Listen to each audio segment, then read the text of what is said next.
أعوذ بالله السميع العليم استغفر الله. أعوذ بالله السميع العليم من الشيطان الرجيم.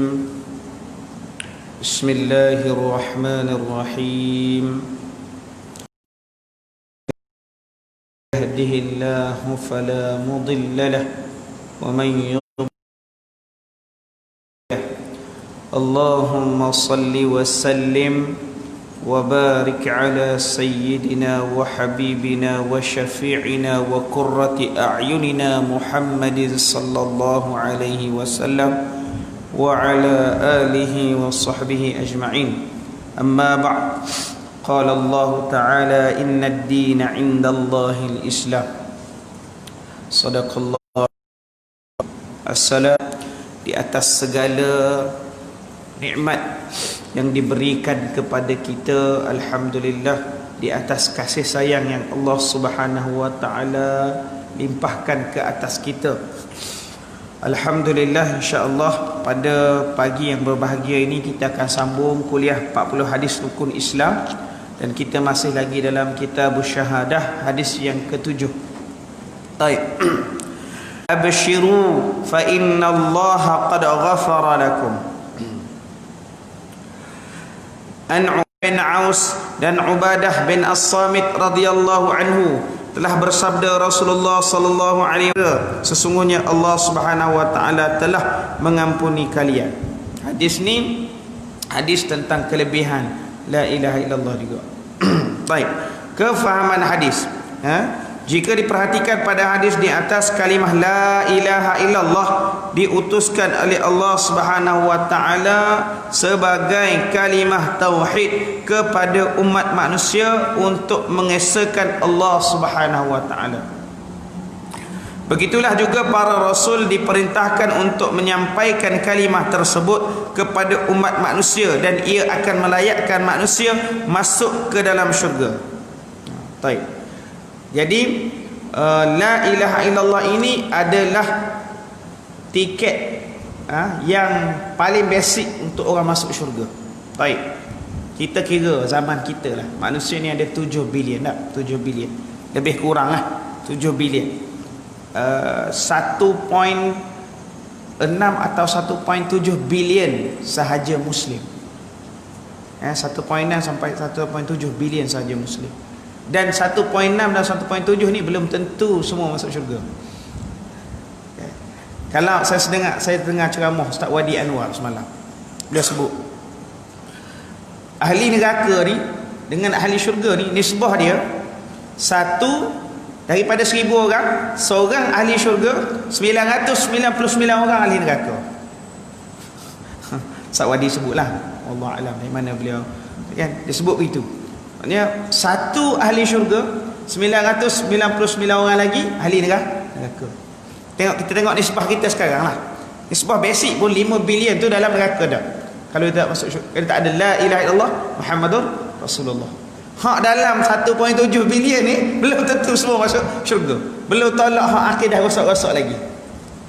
Yang daftar ni hak statistik sekarang. Kan? Jadi la ilaha illallah ni benda besar, bukan benda kecil. Kan? La ilaha illallah Muhammadur Rasulullah. Allah tak lihat amal soleh kita, Allah tak lihat akhlak kita. Kalau tak ada la ilaha illallah Muhammadur Rasulullah, Allah kumpul setempat, Allah hantar masuk neraka. Ni kan, tu besar la ilaha illallah ni. Bukan benda kecil-kecil. Kita sebab tu kita tak boleh menilai kebaikan orang itu untuk dijadikan hujah tentang kesahihan iman. Tak? Kalau kita tengok orang kafir pun ramai yang baik. Tak? Kita tengok orang Hindu pun ramai yang baik. Saya tengok satu rencana tu, dia tulis satu agama di India, nama Mahavira. Mahavira ni puasa sampai mati. Dia ada satu amalan puasa untuk Tuhan dia sampai mati. Oh, hebat. Tapi puasa tu kita ni jihad dah, jihad pada jalan Allah. Dia puasa sampai mati.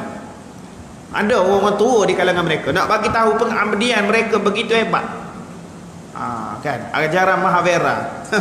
Dia panggil, dia tak tahulah, dia India ni kan negara besar, macam-macam jenis. Walaupun kita kata Hindu, dia ada ajaran pelik-pelik lagi lah. kan? Puasa sampai mati. Dia ada orang tua buat sampai nazak tu tak makan apa-apa. Sampai macam tu. Masuk syurga tak? Neraka. Kenapa? Salah Tuhan. Sebab dia salah Tuhan. Bukan Allah. Dia buat untuk agama tadi. Tak, untuk Tuhan. Lepas tu saya baca ayat tadi, innad dina indallahil Islam. Satu-satunya agama di sisi Allah adalah Islam. Dalam ayat lain Allah sebut, wa may yabtaghi ghairal islami dinan falan yuqbala min. Barang siapa yang mencari agama lain daripada Islam, Allah tak terima. Falan yuqbala min. Lan takkan maksudnya. Yuqbala takkan diterima. Allah nak asyhadu an la ilaha illallah wa asyhadu anna muhammadar rasulullah. Ada la ilaha illallah, tak ada Muhammadur Rasulullah pun neraka ke orang Yahudi. Kan? Ada sebahagian Yahudi begitu, dia hanya tauhid. Yahudi dia tak sampai tahap rosak akidah ketuhanan orang Yahudi ni. Dia yang ketuhanan rosaknya selain Yahudi. Macam contoh Kristian dia ada Trinity. Dalam Yahudi ada sebahagian Yahudi yang hanya menolak kenabian Nabi Muhammad, tak tolak pun la ilaha illallah, pun dalam neraka. Kan? Sebab apa? Sebab dia tolak Nabi Muhammad sallallahu alaihi wasallam. Okey. Paling dekat lah. Kalau Kristian dia ada Trinity lah. Tak? Trinity dia ada yang konsep Jesus, Mary, konsep God kan, tiga tu Trinity kan. Dalam Hindu lagi lah, everything is God. Tak? Everything is God. Jadi Allahumma salli ala Muhammad. Jadi alhamdulillah, syukurlah kita dah masuk dah dalam 1.7 tu. Pastikan, tapi nak pastikan kita ni satu daripada 1000 tu. Allah Akbar. Kariah kita berapa, Tuan Haji? Kariah kita lebih kurang berapa sini? Dalam rekod lah. Tak ada rekod. Tu kena buat rekod baru tahulah. Kan, yang Islam kawasan kita ni tengok rekod berapa. Cecah dah. Tapi kalau tengok Jumaat, kapasiti sampai belakang. Masjid ni berapa luas? Boleh muat berapa orang? 500 kali Jumaat. Sampai belakang, sampai bawah. Oh, okey. Kurang 500 orang lah kan. Kita bayar. Allahu Akbar. Dia tahu mati Allah. Kita sambung lagi. Dan lihat bagaimana Rasulullah SAW berdoa bersama para sahabat bahawa kalimah syahadah ini telah diperintahkan oleh Allah Subhanahu Wa Taala untuk disebarkan, disampaikan dan disebarkan kepada sekalian umat, dan mengkhabarkan bahawa kalimah ini juga menjadi sebab seseorang diampunkan dosa oleh Allah Subhanahu Wa Taala. Baik. Wa qulu la ilaha illallah. Kan? Baik. Kemudian Nabi berdoa, Allahumma ba'athani bihadhil kalimah. Ya Allah ya Tuhan kami, ya Allah ya Tuhanku, Engkau telah bangkitkanku dengan kalimah ini, la ilaha illallah. Wa amartani biha, dan kamu suruh aku tegakkan kalimah Allah. Nabi tegakkan la ilaha illallah Rasulullah sehingga kan orang nak bunuh dia. Dan orang tawarkan harta, jadi orang paling kaya atas muka bumi Mekah. Ditawarkan wanita paling cantik di atas muka bumi Mekah pada ketika itu. Nabi kata, kalau kau letak matahari belah kanan aku dan juga bulan belah kiri aku, semua ni hak aku berlaku. Nak suruh aku tinggalkan benda ini, aku takkan buat. InsyaAllah, tabarakallah. Nabi nak sebarkan besarnya la ilaha illallah Muhammadur Rasulullah. Baik, kemudian jadi dia juga mengkhabarkan kalimah ini juga menjadi satu sebab seorang diampunkan oleh Allah Subhanahu Wa Taala. Bila ada la ilaha illallah Muhammadur Rasulullah, betul tak salah, akhirnya kita akan masuk syurga Allah Subhanahu Wa Taala. Baik. Faedah hadis, Rasulullah SAW menerangkan bahawa kalimah syahadah la ilaha illallah merupakan kalimah yang mentauhidkan Allah. Allahu la ilaha illa huwal hayyul qayyum. Allah ni tauhid, Allah ni satu. Qul huwallahu ahad. Dia tak boleh berbilang-bilang, walaupun dalam konteks apa sekalipun. Kan? Walaupun seorang nabi, dia tidak akan jadi Tuhan selama-lamanya. Kan? Walaupun hak paling dekat dengan kita, iaitu Nabi Muhammad sallallahu alaihi wasallam, paling dekat dengan Allah. Darajah dia paling dekat dengan Allah, pun bukan Tuhan. Kena ingat tu. Allah panggil hamba dia, bi'abdihi. Hamba, Allah panggil hamba. Hak paling dekat dengan dia. Walaupun dia lah insan. Nabi Muhammad SAW adalah baginda adalah insan yang paling dikasihi oleh Allah SWT. Ingat, jangan sampai kita jadi pelik, jadi sayang sangat ke manusia sampai tarafkan dengan Khaliq. Tu ada perbezaan tu. Waktu la ilaha illallah tu penafian mutlak ilah. Barulah Allah bagi level Nabi Muhammad, iaitu Muhammadur Rasulullah. Muhammad adalah pesuruh Allah. Okey. Dalam surah Al-Baqarah Allah sebut Allahu la ilaha illa huwal hayyul qayyum, ayat kursi, ayat 225 surah Al-Baqarah. Allah tiada Tuhan yang layak disembah, dialah yang maha hidup dan maha mentadbir sekalian makhluk. Sifat rububiyah Allah Taala, menguruskan makhluk semua. Allah Subhanahu Wa Taala ni kita boleh rasa kebesaran, keagungan, ketinggian Allah SWT dengan kita melihat kainat, dengan dalil-dalil sekeliling kita, iaitu kita melihat kebesaran Allah SWT melalui macam mana langit itu tertegak tanpa tiang. Ni bighairi amadin tarawnaha. Pelik ni, macam mana langit ni boleh tegak tanpa tiang. Kita boleh melihat pada diri kita, kita boleh melihat pada diri kita, pada kejadian kita, macam mana sperm yang banyak tu boleh tak bersalah. sistem sistem kelahiran tu daripada ovum dengan sperm lahir zygote, yang proses masuk tu tetap tepat. Kita tak ada masalah pun kat situ. Sistem yang begitu terkawal, begitu sistematik, proses kelahiran. Afala tubsirun wa fi anfusikum afala tubsirun. Tidakkah pada diri kamu melihat? Jadi kita nak kenal Allah ni kena kenal, tengok diri kita, kita kenal Allah. Tak? Masya Allah, tabarakallah. Kita sakit, dia mari tiba-tiba ke siapa hak sembuh, siapa hak sakit, ada kita dengar kes pelik-pelik dah. Dah kalau ikut ni mati dah, tapi doktor kata mati dah kalau ikut perubatan, tapi bangun elok-elok, relax. Siapa yang buat? Begitu juga doktor kata, kalau kira atlet lah paling sihat dah. Siapa ingat penjaga gol Sepanyol lah, janda baru je, dia baru bersara, Iker Casillas kan, tengah main bola kena serangan jantung. Dia keeper keeper terbaik lah Sepanyol, dalam sejarah negara Sepanyol ni. Iker Casillas kena jantung kalau ikut logik tu kan. Almarhum arwah artis apa, Ashraf Sinclair, ada gym, sehat tubuh badan, tengah workout dalam tidur Allah panggil juga. Tu bukti apa? Bukti kita tidak ada kuasa untuk mengawal hidup mati kita. Yang kita boleh buat usaha-usaha yang sebagaimana selari dengan syariah. Okey, baik. Kemudian kita sambung lagi.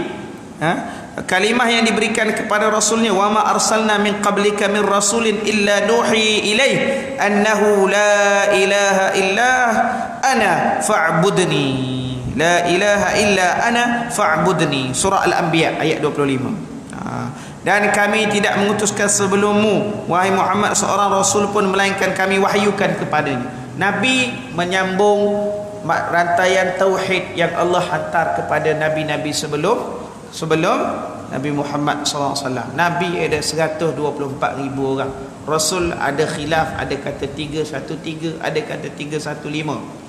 Dalam riwayat ada sebut 315. Dan semuanya diutuskan dengan satu kalimah, iaitu la ilaha illallah. Itu semua diutuskan dengan satu kalimah, la ilaha illallah. Okey. Dan begitulah yang datangkan kepada Nabi Muhammad sallallahu alaihi wasallam satu perkataan juga, satu kalimah juga, iaitu la ilaha illallah.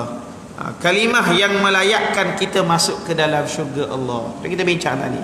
Kalimah tauhid ini kalimah yang melayakkan untuk kita masuk syurga Allah SWT. Ma min 'abdin qala la ilaha illallah thumma mata 'ala dhalik illa dakhala al-jannah. Hadis riwayat Muslim, Bukhari dan Muslim. Okey, baik. Ma min 'abdin qala la ilaha illallah thumma mata 'ala dhalika illa dakhala al-jannah. Tidaklah daripada seorang hamba yang mengucapkan la ilaha illallah kemudian dia mati dalam kalimah tersebut, melainkan dia akan masuk syurga. Maknanya orang yang ada la ilaha illallah Muhammadur Rasulullah akan masuk syurga. Cuma kalau kita ni ada buat dosa, kita akan diazab oleh Allah Subhanahu wa taala. Dalam ceramah yang sama saya dengar daripada Ustaz Wadi, dia kata manusia ini dibakar, bukan semua orang dibakar satu badan. Azab yang paling ringan adalah azab yang dikenakan kepada bapa saudara Nabi SAW, Abu Talib, iaitu beliau diberikan terompah, dan bila mana beliau pijak terompah itu, menggelegak otaknya, dan dia kata akulah orang yang paling teruk kena azab dalam api neraka. Sedangkan berbeza-beza, ada yang dibakar seluruh. Kalau yang dalam surah Humazah tu tattali'u 'alal af'idah, dibakar sampai ke batni kan. Dia baru pakai terompah, dia dah rasa sakit, rasa susah. Jadi ada yang dibakar kepala satu badan, ada berbeza-beza, setiap orang tu berbeza-beza dia punya berdasarkan dosa dia. Berdasarkan. Jadi taubatlah banyak-banyak kita dah. Kita semua alhamdulillah kalau Allah bagi kita sakit, kita taubat, kita betulkan akidah kita, kita banyakkan melihat kebesaran Allah melalui apa? Melalui ciptaan Allah pada diri kita. Bila kita sakit, Allah saja yang mampu sembuhkan kan? Yang lain itu asbab saja. So kita melihat apa yang Allah beri itu sebagai kasih sayang Allah pada kita, dan kita rasa keagungan Allah, rasa ketinggian Allah dengan cara kita melihat ciptaan-ciptaan, melihat apa yang ada dalam diri kita. Okey, salah satu sebab Allah suruh wa fi anfusihim afala tubsirun. Maka dalam diri kamu tidakkah kamu lihat? Masya-Allah, tabarakallah kan. Baik, kemudian pada bahagian akhir hadis ini, akhir hadis ini menerangkan bahawa ketauhidan kepada Allah akan mengampunkan dosa-dosa manusia yang lalu. Maka manusia yang telah menjadi Muslim itu akan dianggap persis sehelai kain putih yang suci dari sebarang kotoran dosa. Ialah kalau orang kafir banyak dosa, tapi bila dia ada asyhadu an la ilaha illallah wa asyhadu anna muhammadar rasulullah, maka dia bersih daripada dosa-dosa yang lalu. Itu orang kafir lah. Tapi kita orang beriman ni bukan macam tu lah Allah kira. Dosa besar lain Allah kira, dosa kecil lain cara kautim dia kan. Dosa kecil ni ambil wuduk pun boleh kautim, duduk dengan kuliah macam ni pun boleh kautim tak? Tapi dosa besar tak settle. Dosa-dosa dengan orang dosa-dosa dengan manusia, khususnya dosa-dosa besar yang berkaitan dengan manusia, it's not that easy lah. Kan? Na'udzubillah min dzalik. Takut tuan-tuan, daripada 1000 satu dia masuk syurga. Dapatkah kita satu tu? Allah Akbar. Masuk sumpah bi ghairi hisab. Yang 99 lagi tu yang belum, yang itu dia akan ada tempoh masa dia. Kan? Orang kita ni takut kena denda 1000, so dia pakai mask. Tak? Mask pakai, aurat tak tutup, tak takut kat Allah pula. Tak, orang dah cakap kita takut dengan RM RM1000 tu kan. Tapi tak takut dengan Allah. Sebab apa? Sebab iman. Kita istighfar banyak-banyak, kita mohon pada Allah, mudah-mudahan Allah Ta'ala ampunkan dosa-dosa kita semua, insya-Allah. Adakah tak ada dosa sini? Itu yang kecil perut tu tak? Ada yang tak ada dosa kat sini, yang bersih. So sibukkan diri tengok dosa masing-masing. Yang duk sibuk tengok dosa orang, suka betul tengok dosa orang. Dosa kita macam mana? Tuba, kata Nabi SAW, tuba liman syaghalahu aibuhu an uyubin nas. Kejayaan, berjayalah orang-orang yang mana sibuk dengan kesalahan diri dia, dengan aib diri dia daripada aib orang lain. Sudah dah lah, lama dah duk fikir pasal orang, fikir pasal diri sendiri lebih lah. Duduk catik sikit apa kekurangan apa dosa yang aku buat, apa yang aku rasa tak settle lagi. Cuba list apa yang aku rasa tak settle. Jangan mudah sangat baru dia ada orang ni, kita perangai masyarakat kita ni, kita tengok dia baru semalam taubat, hari ni dah jadi ustaz dah. Betul tak? Tak? Kita pun macam tu. Kita masyarakat pun, orang malam taubat hari ni kita panggil ustaz dah dia. Malam dia taubat hari ni kita dah panggil ustaz dah dia. Tak. Dia dah pakai, iyalah dia taubat, dia pakai jubah, dia pergi masjid. Tak. Dia pakai rida, dia pakai serban. Lepas-lepas tu macam mana? Tu. So patutnya orang yang berubah, saya galakkan untuk dia fokus je dengan dosa dia tu, minta ampun dengan Allah biar betul-betul stable. Saya kalau hati-hati hijrah ni, saya pujinya arwah Ustaz Azmil Mustafa Ali Syaitan. Tu saya selalu puji ya. Sebab dia yang minta Allah, dia ni ambil masa lama dulu baru dia timbulkan diri dia balik. Ya. Lama dia mengaji sampai ke Syria. Ya, sampailah beliau meninggal. Tak. Mengajilah agama. Sampai orang panggil dia ustaz, saya buka ustaz, jangan panggil saya ustaz. Saya orang biasa saja. Sebut arwah ni. Ali Syaitan, tahu Azmil Mustafa Ali Syaitan. Semua kenal kan? Geng kan? Bayar-bayar tak kan? Ada yang memang sebaya sekolah lah sekali lah kan?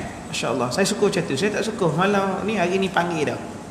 Panggil masuk ceramah petah hijrah. Lepas tu merata masjid panggil kuliah. Betul-betul Allah. Biarlah dia orang habiskan dulu masa dia dengan Allah untuk taubat. Memanglah niat dakwah tu bagus. Fokus. Saya itu pendapat saya cara personal lah. Kalau ada pendapat masing-masing silalah. Fokus dengan diri kita banyak-banyak. Tuba liman syaghalahu aibuhu an uyubin nas. Ya. Fokus. Banyaknya dosa aku, dosa takabur aku, dosa mengumpat aku, dosa rasa besar diri aku, dosa mata aku yang banyak melihat benda-benda yang tak, dosa telinga aku yang cukup cakna pasal kelemahan orang. Allah, kalau duduk begitu minta Allah kan, insya-Allah lah kan, kita doa lah Allah selamat. Dengar kecil tak bunyi 999 orang dalam neraka, seorang dalam syurga, kecil beruk dah. Allahumma salli ala Muhammad. Kita doa dengan Allah, mudah-mudahan kita masuklah kategori kita lah hak satu tu. Usahalah duk sibuk cara hak orang, bila nak dapat kerja yang satu tu? Tak? Kota yang satu ni sebut 99 kan, satu ahli syurga sama dengan 999 orang ahli neraka. Itu sumber daripada Ustaz Wadi Anwar. Tak boleh cek, saya tak sempat cek, cuma saya percaya dia orang yang hebat, orang yang boleh kita rujuk. Tak bolehlah saya duduk dengar ceramah dia kan. Tak boleh tengoklah betul redak ni, cuba cari Ustaz Wadi Anwar kan. Kenal tak? Kenal? Tak kenal, ramai sangat ustaz tak betul. Tapi ustaz ni hak accident dengan ustaz Murtada gitu yang meninggal. Kan. Dia hidup lah, dan lepas dia kena tu dia punya cakap dia macam dah. Dia orang dia uji ni, bila punya cakap dia, orang pernah kena uji teruk-teruk ni, bila kena cakap dia masuk makan dalam. Bila dia dah Allah bagi dia balik kehidupan kali kedua, peluang kali kedua. Ustaz Nafiah kan, terdengar Ustaz Nafiah yang kena kes lymphoma, terdengar ustaz yang penuh jantung, dia punya cakap dia lain macam. So ambil istifadah pada orang yang pernah diuji ni. Kenapa? Sebab mereka ni pernah lalu perasaan yang apa orang kata, yang dinamakan teguran Allah, kasih sayang Allah melalui sakit, melalui musibah yang diberikan. Kata Allah. Okey. Baik, Syekh Dr. Mustafa Dhib Al-Bugha dalam kitab Al-Wafi fi Syarh Al-Arba'in Nawawiyah menyebut bahawa kalimah tauhid ini adalah salah satu sebab terbesar keampunan. Itulah sebab Allah nak ampuni, dia subjektif. Macam juga kita kata cinta itu subjektif, cantik itu subjektif, keampunan Allah pun subjektif. Dia ada objektif dia, tapi subjektif. Dia berkaitan dengan dalam kita juga, yang mana tak ada siapa pun tahu kat dalam dia macam mana status dia dengan kan. Ada orang masya-Allah tabarakallah dengan tasbih dengan tapi bercakap tak nak kalah dia betul. Ustaz alim sawu, tapi bila bercanggah pendapat macam dia saja yang mengaji, orang lain tak mengaji. Masalah buat tu. Duduk dengan ni dah. Tasbih tarikat tu tarikat ni join dah. Tapi bila cakap ya Allah, tak nampak yang hasil zikir. Kan? Nauzubillah min zalik lah. Biar kita ni seimbang berlaku. Sebab zikir ni dia menenangkan, bukan mengkhayalkan ya. Dia menenangkan, bukan mengkhayalkan. Kalau sampai tak sedar diri pasal zikir tu, itu mabuk, keluar cepat-cepat tuan-tuan daripada benda-benda macam tu. Tak? Itu mabuk dia panggil. Sampai tak sedar diri, kan? Bermabuk kan tak bagus dalam Islam. Yang menenangkan tu bagus. Ala bi dzikrillah tatmainnul qulub. ketahuilah dengan mengingati Allah akan menenangkan hati. Mudah-mudahan kita cari ketenangan. Kita cari ketenangan kita cari maghfirah Allah Subhanahu wa taala. Sikit lagi. Kita seminit lagi. Syuruk. Okey. Nak habis dah. Jadi barang siapa yang hilang kalimah tauhid ini, iaitu di dalam dirinya, maka dia telah kehilangan keampunan Allah. Okay. Sesiapa yang mendekati kalimah ini, maka ia telah datang kepada sebab utama keampunan Allah Subhanahu wa taala. Rujukan tadilah kitab Al-Wafi fi Syarhi Al-Arba'in Nawawiyah. Allah Subhanahu wa taala telah berfirman, innallaha la yaghfiru an yushraka bihi wa yaghfiru ma duna dzalika liman yasha wa man yusyrik billahi faqad iftara itsman 'azima. Surah An-Nisa ayat 48. Sesungguhnya Allah tidak akan mengampun dosa syirik dan mempersekutukannya. Syirik ni dia tidak ada kompromi. Syirik ni dia kena tajdid balik la ilaha illallah dengan Muhammadur Rasulullah dia ada. Dan akan mengampunkan dosa yang lain daripada itu. Dosa-dosa lain dalam kitab dosa-dosa besar Imam Zahabi, yang paling besar dosa syirik. Hak nombor 2 dosa membunuh. Syirik, yang kedua membunuh, ketiga sihir, keempat meninggalkan solat, sampailah yang ke-70. Itu susunan dia beliau lah. Susunan. Hak seberat-berat dosa membunuh pun, kalau dalam hadis sahih tu bunuh 100 orang pun Allah ampun lagi. Kalau Allah nak. Okey. Tapi jangan ingat, ambil jalan tengah. Allah ni dia pemurah, dia penyayang, pengampun. Tapi sama-sama Allah ni muntaqim, pendendam. Allah ni syadidul iqab, sangat keras pembalasan dia. Kita kena ambil jalan tengah. Jangan duduk orang kita ni suka lupakan dosa-dosa lepas. Maka aku dah balik haji aku dah sembahyang 5 waktu dah lupa. Jangan lupa dosa-dosa lepas kita. Sebab apa? Sebab ingat Allah muntaqim. Nama Allah banyak. Allah ni ghalid. Allah ni dia pun Allah SWT ni syadidul iqab. Sangat dahsyat pembalasan dia. Ambil jalan tengah tu dua tu baru balance. Dia tak boleh berat sebelah. Dalam agama dia konsep dalam Islam ni wasatiyah. Kita kena ada tengah-tengah. Macam kita ibadat kan. Kita ibadat, kita buat dengan harapan Allah terima ibadat kita. Dan amal sama, kita takut Allah tak terima ibadat kita. Tu. Gitulah dalam hidup kita. Dosa lepas, kita kena terus taubat. Kenapa? Takut Allah tak terima taubat kita. Tapi dalam masa yang sama, kita harap Allah terima taubat kita. Jangan dabik dada dengan amalan kita. Jangan lupakan dosa-dosa silam kita. Ingat, kita ini pendosa. Minta ampun sampai bila-bila dengan Allah SWT. Sekali kita buat dosa, kita pernah guriskan hati Allah SWT. Tapi Allah Maha baik sebab dia tahu kita ni makhluk yang akan buat dosa. Tak? Ambil jalan tengah. Okey? InsyaAllah SWT. Okey, itu saja.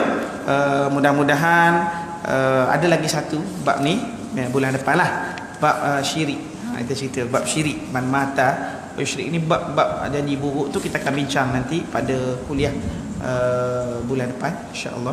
Mudah-mudahan ada kebaikan untuk kita semua. Saya doakan kita semua diampunkan oleh Allah SWT. Allah ampunkan saya lebih-lebih lagi, ampunkan tuan-tuan semua. Dan mudah-mudahan kita akan teruskan sesi-sesi kuliah begini sehingga ke syurga insya-Allah. Amin. Dalam syurga nanti jangan lupa ziarah tempat saya dengan kuliah lagi. boleh dalam syurga akan berlaku. Kita akan ziarah orang-orang baik yang kita suka kita akan ziarah sama-sama kita. Tengoklah kalau syurga siapa tak syurga Firdaus, saya syurga bawah tak tahulah. Tak masing-masing lah boleh naik ke tak tahulah. Itu dekat akhirat nanti tak ada yang mustahil dalam syurga. Ma ainun ra'at wala udhun sami'at wala khatara ala bil bashar. Tapi nak pesan, kalau saya dalam neraka, carilah daku di neraka. Okey? Manalah tahu dah. Na'udzubillah min dzalik. Na'udzubillah. Kita takut, tapi kita lagi besar tanggungjawab. Yang bercakap ni lagi teruk Allah kira tuan-tuan. Dia tak sama dengan orang tak diberi amanah ni. Orang diberi amanah ilmu ni lagi teruk tanggungjawab dia. Dia bercakap lagilah dia kena soal oleh Allah Subhanahu wa taala. Wa sallallahu ala sayyidina Muhammad wa ala alihi wa sahbihi wasallam. A'udzubillahi minasyaitonir rajim. Bismillahirrahmanirrahim. Alhamdulillahi rabbil alamin. Wassalatu wassalamu ala asyrafil anbiya'i wal mursalin wa ala alihi wa sahbihi ajma'in. Allahumma ighfir lana dhunubana wa liwalidina وارحمهم كما ربونا صغارا ولجميع المسلمين والمسلمات والمؤمنين والمؤمنات الأحياء منهم والأموات برحمتك يا أرحم الراحمين. اللهم ربنا لا تزغ قلوبنا بعد إذ هديتنا وهب لنا من لدنك رحمة إنك أنت الوهاب. اللهم إنا نسألك رضاك والجنة ونعوذ بك من سخطك والنار. اللهم ربنا ظلمنا أنفسنا وإن لم تغفر لنا وترحمنا لنكونن من الخاسرين. ربنا آتنا في الدنيا حسنة وفي الآخرة حسنة وقنا عذاب النار. صلى الله على سيدنا محمد وعلى آله وصحبه وسلم والحمد لله رب العالمين. تقبل الله منكم. السلام عليكم ورحمة الله تعالى وبركاته.